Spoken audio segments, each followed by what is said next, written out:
Sixers rookie Ben Simmons breaks his foot and the collective hearts of 76er fans throughout the Delaware Valley. And New Orleans Noel tells us that it's cold in December and the Sixers might have too many centers. All that, including the top 7 unlikely MVP candidates in the NBA. All that more in this edition of NBA Files. Let's ball.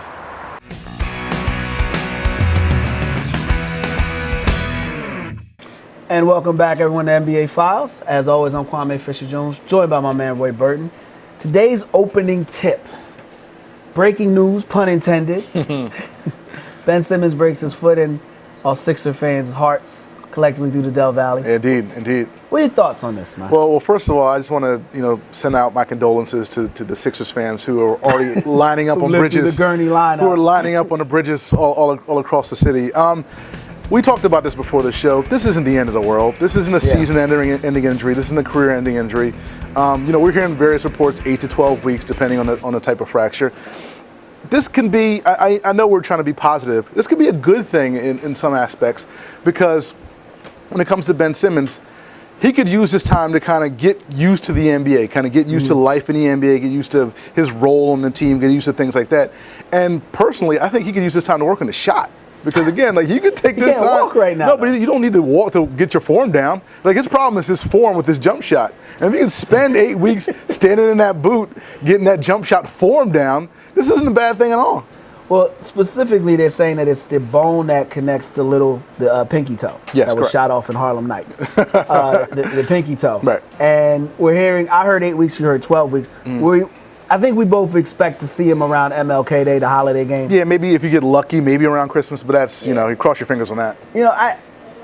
I think this is a good thing for him. And we did speak about it. I think this is a good thing because it'll allow him to mentally prepare. Right, exactly. He's not going to try, because he came out the gate, you don't make it to that level without being competitive. So he was going to come out the gate and try to change the world in the first 3 games. Right. And just waste his energy and be done, be exhausted. This allows him to kind of pace himself, get used to the NBA life, hear all the whispers about the other guys are better than him, get to gauge the pace of the game, get to gauge how people play.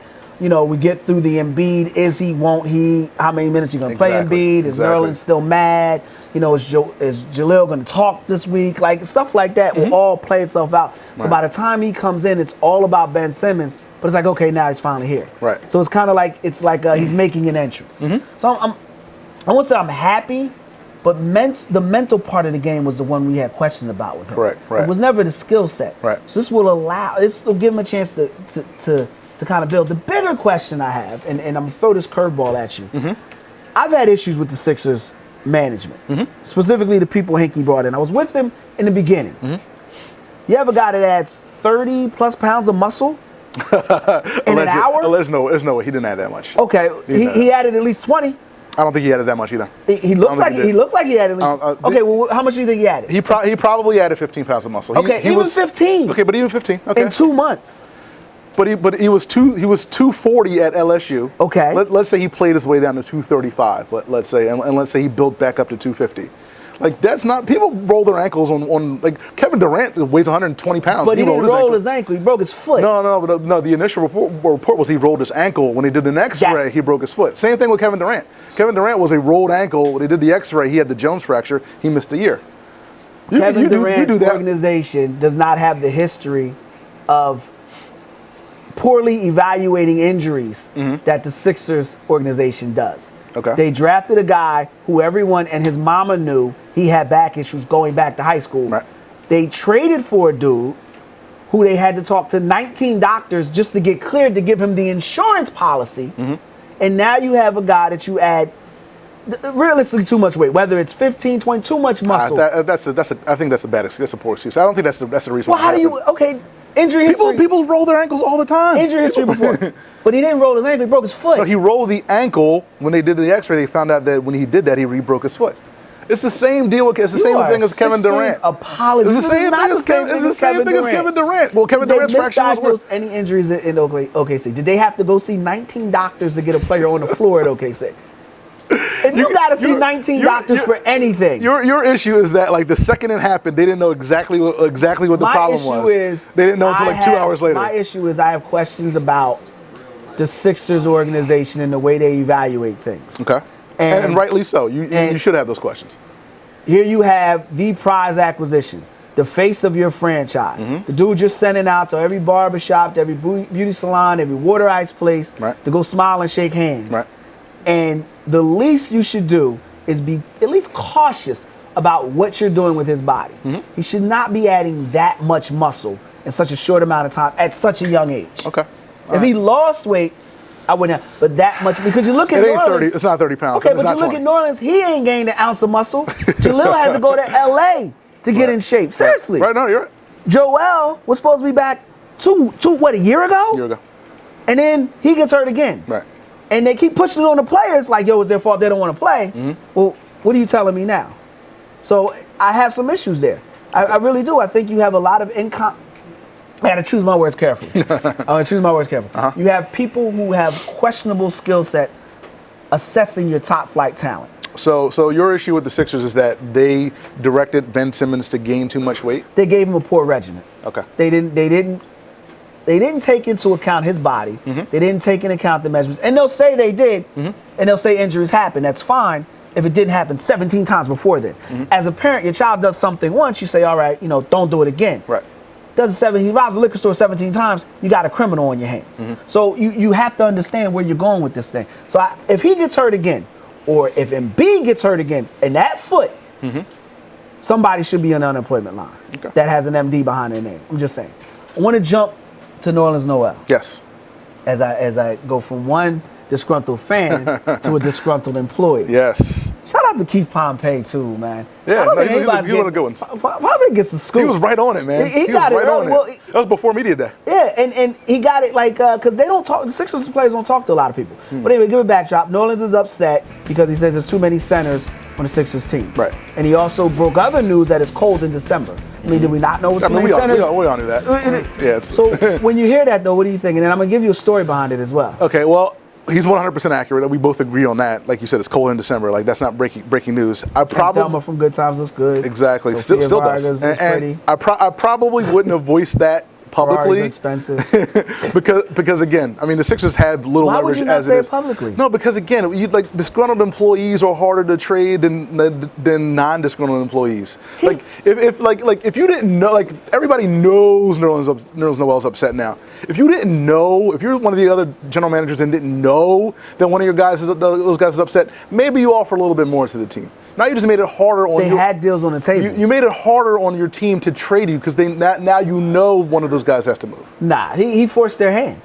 In March, he does a story with Pompey and states, I think I've done the best possible job staying uplifted, continuing to play my game no matter what circumstances. Whether playing out of position, that's a shot at your coach, which he did, or doing things I wasn't comfortable with. That's what he said in March. I think this year I had to deal with a lot more than in the past couple of years. It has been the toughest year for me this year. That was in March. Right. Seed is planted. I won out. Then he comes back and says the very same thing. We got to jump back. We'll come back on the other side. We're going to talk top 100, which I don't think any Sixer will ever be in anytime soon. We're in Burton, Kwame, Fisher-Jones, NBA Files. We'll be right back. Every crime has a victim, and every victim needs help. Being violated by a crime can leave you feeling alone in the world. National Center for Victims of Crime can help. Let us be your resource, your support, your guide to rebuilding your life and restoring hope. Yes, you have the ability to recover. Take the first step. Call 1-800-FYI-CALL or visit us at www.ncvc.org.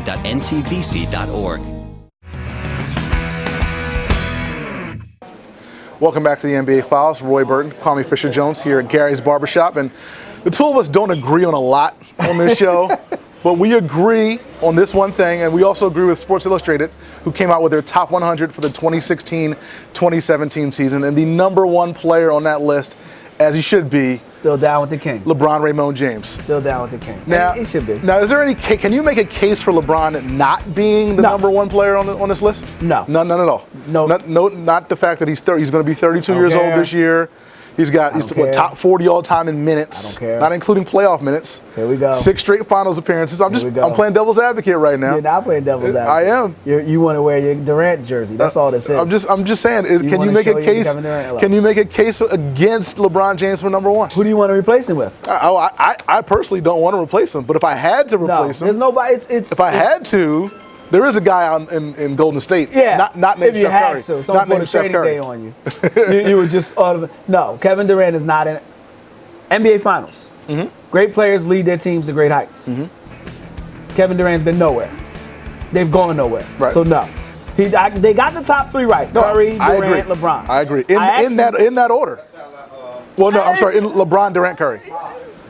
Yeah, I would go Curry over Durant, but I understand. Okay, I understand Durant. I'm not, my bigger issue. Mm-hmm. I'm just going to steamroll this because I feel like it's not even worth discussion. We all should be down with the king. We all should be down with the king.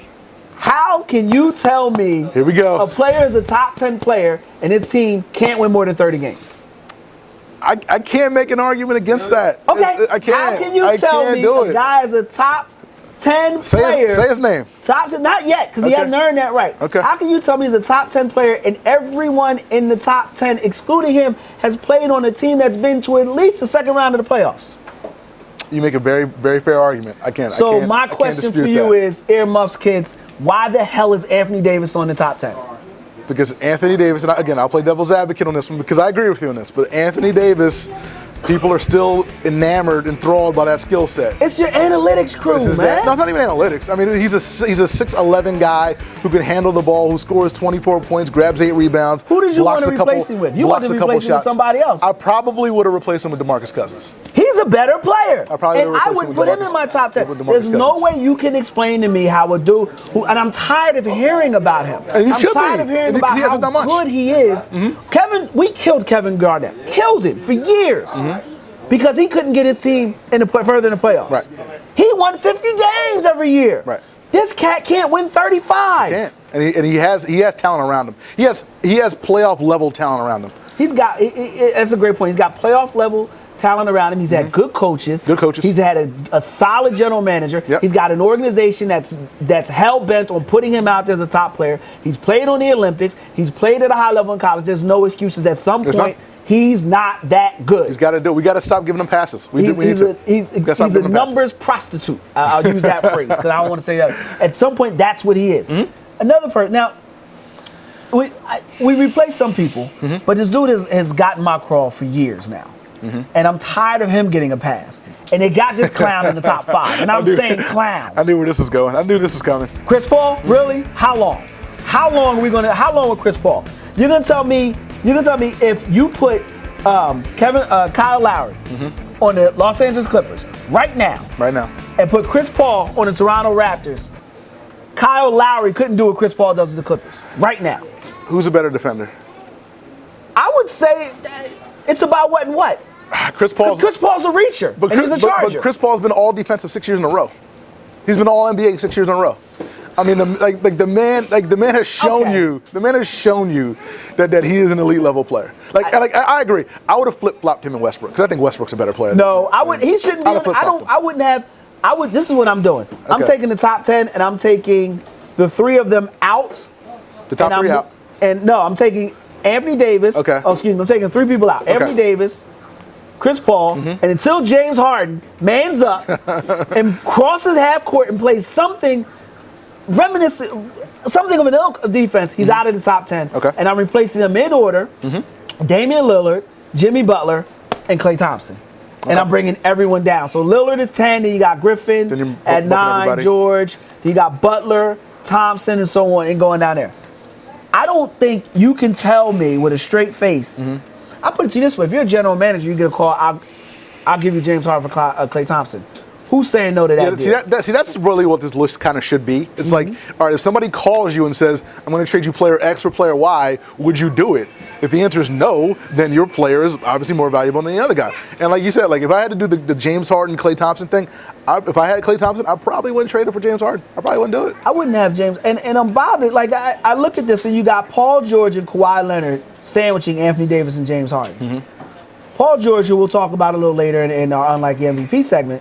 And then you got Kawhi Leonard, who this is his year, will probably more, but you got a Finals MVP, and then you got a guy in Chris Paul who's never even played in a Western Conference Finals. Nope.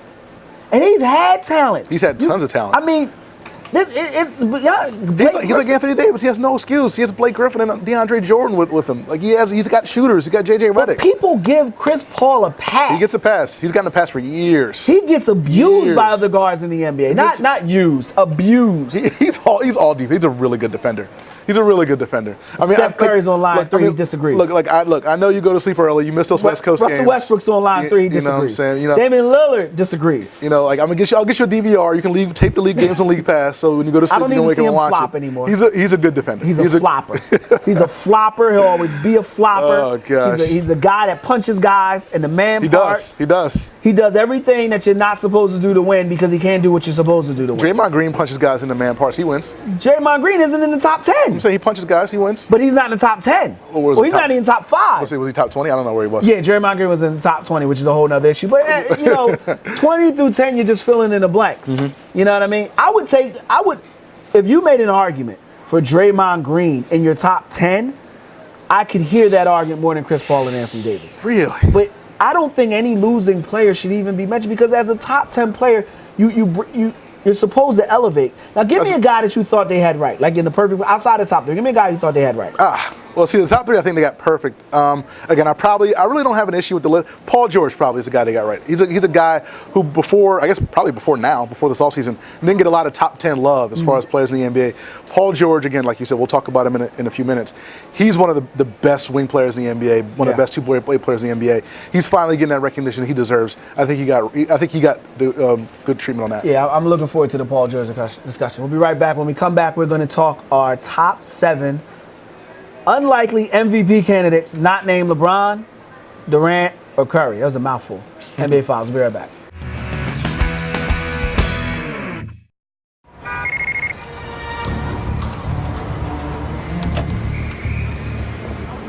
Track 6.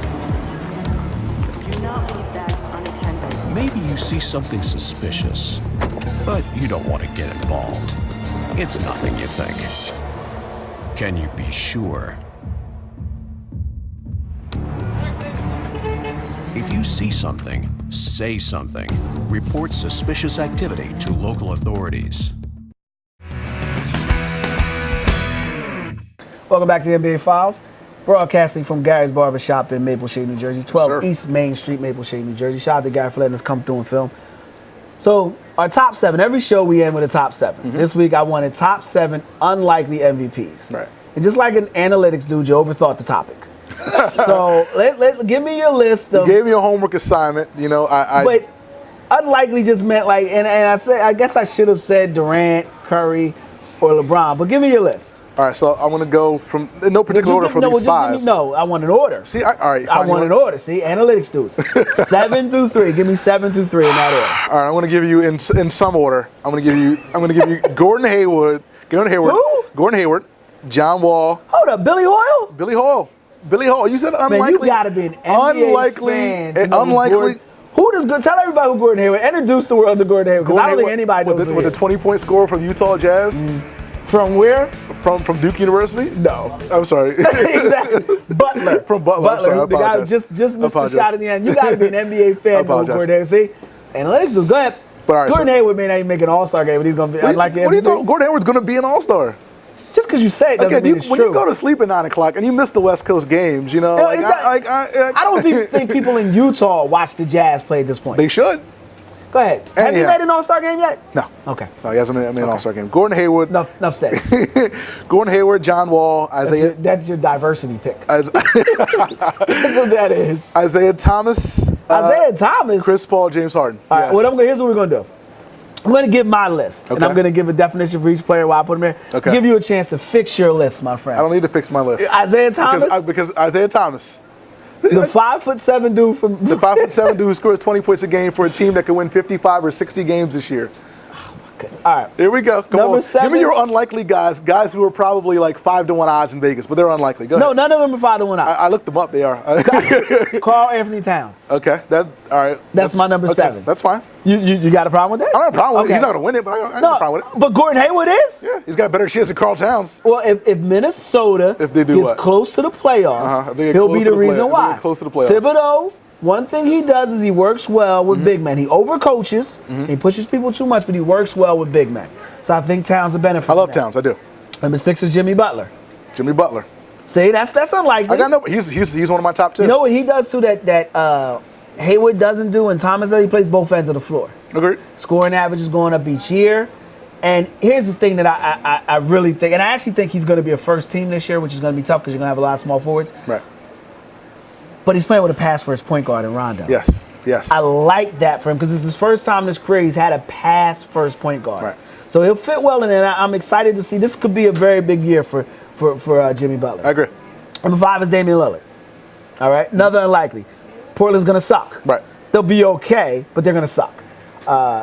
If they do anything, it'll be because of Lillard. And we're on the cusp of him demanding a trade. I'm telling you. Okay. I'm telling you, he has that look where he wants to win now. He's tired of being passed over. He's tired of hearing about Chris Paul, Right. as we all are, except for you. Except for me. You know, and you got an opportunity to grab a guy who, before he makes it known that he wants out, is going to say, because Portland is that team that's treading water. Right. They don't want to admit they're rebuilding, but they are. Right. You know, so all right. Number 4 is Kawhi Motormouth Leonard. Yeah, I think He's unlikely. How is he unlikely? I'll give you a reason. Okay. They lost Tim Duncan. Who did what last year? He was like on the 9 team. and 9 and 6. Tony Like, what Parker's on the downside of his career. Okay. They are rebuilding on the fly. LaMarcus Aldridge is. I've never been a big LaMarcus Aldridge fan. I think he's a slightly overrated player. He's a good player, but I think he's a borderline playoff player, not championship player. Okay. And then you add Kawhi, who now is going to have to be the leader. But he's been the leader on a team that won 67 games last year. He's been the go-to guy per se, but Tim Duncan's been the leader of that team. Manu's been the leader of that team. Kawhi's going to have to talk now.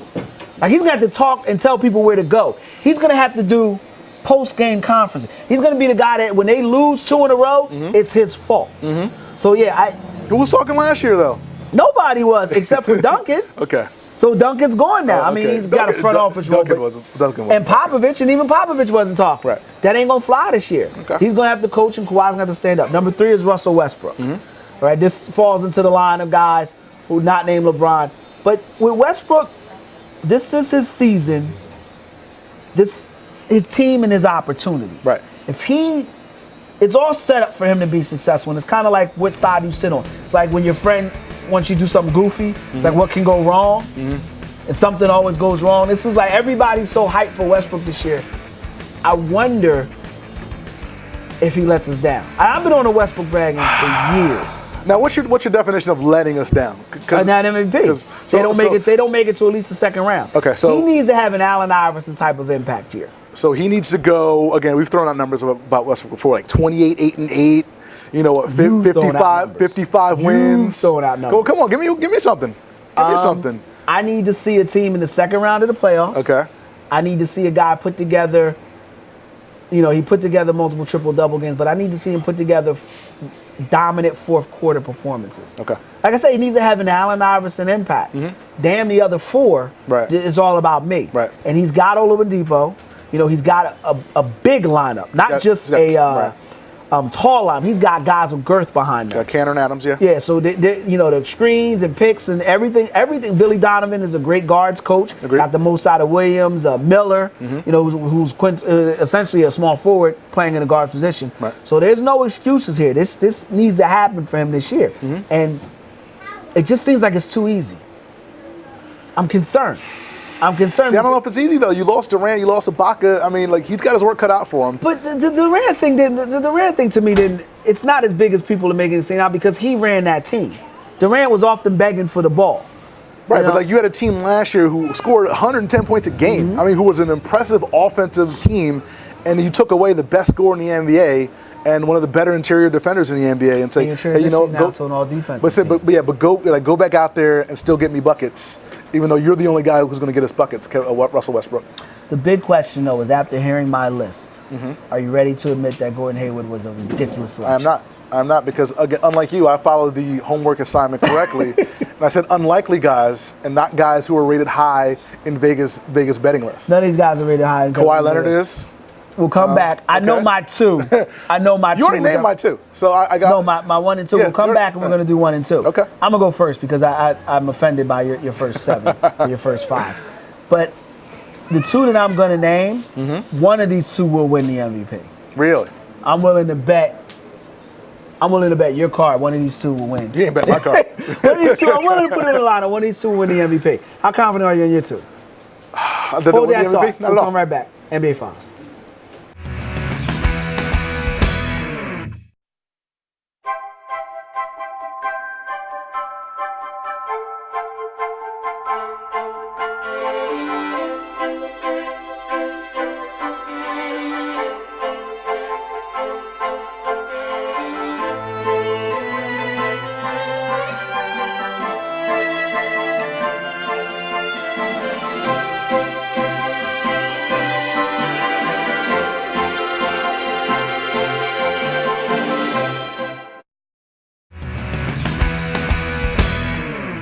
Welcome back to the NBA Files, broadcasting from Gary's Barbershop in Maple Shade, New Jersey, 12 East Main Street, Maple Shade, New Jersey.